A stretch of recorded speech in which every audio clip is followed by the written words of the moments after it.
So another appliance review, and this time, as we're in a bit of a mini little heat wave for a few days in the UK, this is my kitchen fan. In the other videos I've done the kettle and my toaster, and now it's the turn of the fan, as it's getting warmer now. I bought this fan 5 years ago, possibly even longer. I always used to have a plastic modern fan in the kitchen, and I've only been in this kitchen for, I think it's 10 years, and I've got through about 2 of the plastic desk fans. They were only very cheap fans. What tends to go on the cheap plastic ones is the buttons, and then I had one actually seize up. I stripped the motor back and re-lubricated the whole thing. But the switches failed in the end. They were just press contacts and they wouldn't stay down. Anyway, I saw this for sale. I can't quite remember where I got it from.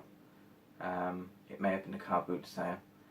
Anyhow, it worked. It was sold as working. The only thing I had to do is replace the cable going up to the motor, from the base to the motor. This cable was replaced because the original cable was starting to fray, and I thought I would replace it with something that was a bit safer. I did then strip it down and re-lubricate it just to make sure that it was all free, but it actually was. The great thing about these fans, this is made by the company Veritys, or Veritys Fans Holdings Limited. This model is from 1958, it says on the bottom here, made in England, 220 to 240 volts, and uses 38 watts, so it's quite energy hungry really. I'm not sure about modern fans, but they're probably not quite as hungry on the power. However, this fan I've had for 5 years and it's never actually had a fault with it. It just works. Every so often I do take it to bits and lubricate it, but it's very simple to take to pieces. The grills are what I would call natural selection grill, because you can stick your fingers through and it does spin quite fast. I don't think it would never sever your finger. It's not going the speed of a garden strimmer, but if you had a very small child or very young child with very, very, very small fingers and they put their fingers through this and this was on high speed, then it would probably really damage them. With an adult, you'd just end up bruising the side of your finger. But if you're stupid enough to stick your fingers through the grills of a fan, then I suppose you deserve the bruise you're going to get. The whole thing comes to bits. The blades individually come off, this cage comes off, and everything here is held on by nuts. So all you have to do is unscrew the nuts. The whole fan comes to pieces. You pack the end here. This is the oscillating mechanism. I'll show you how that works. It works the same as it does in any normal oscillating fan, except that it's all sort of metal. The fact that the whole thing is metal probably makes it a little noisier when it runs than a more modern fan. But the fact that it is metal means that it probably lasts you much longer. You can wall mount this. All you have to do is put I think it's 4 screws, or is it 3 screws? 3 screws in the base here. Then you can adjust the whole fan and have it wall mounted. I always have it as a very, very, very heavily weighted. So it's never going to tip over. It's almost impossible to tip this thing over. Unlike the plastic fans, where if you just sort of go to push the button sometimes and you hit the cage here, you can just knock the whole thing onto the floor. It has 2 speed controls, slow and fast.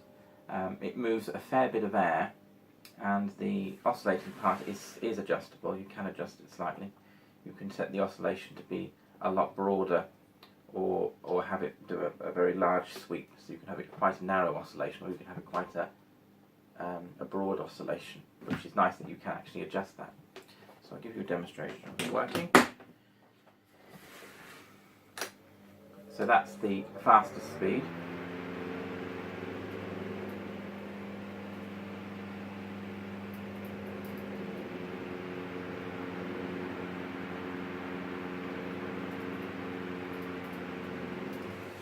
I'll show you the back so you can see how the oscillation mechanism is going round. It's probably better from that angle, actually.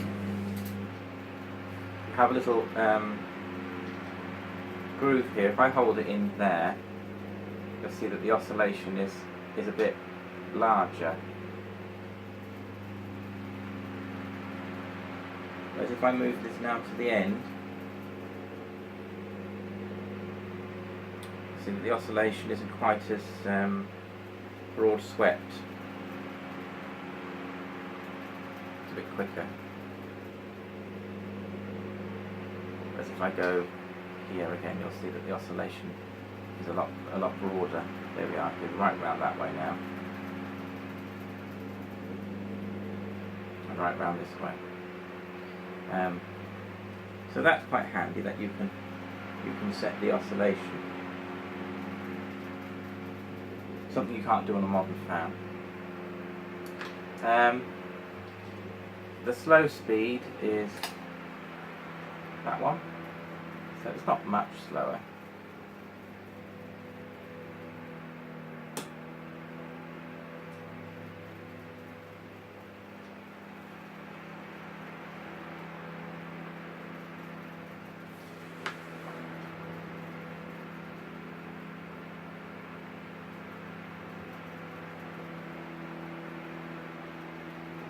And in order to stop it oscillating, you just basically stand it still, and then the pin pops up at the back. And now you could, with this little bracket now, adjust it to whatever direction you wanted it to go in, basically, and just do the little clamp up here, and it would lock it into place.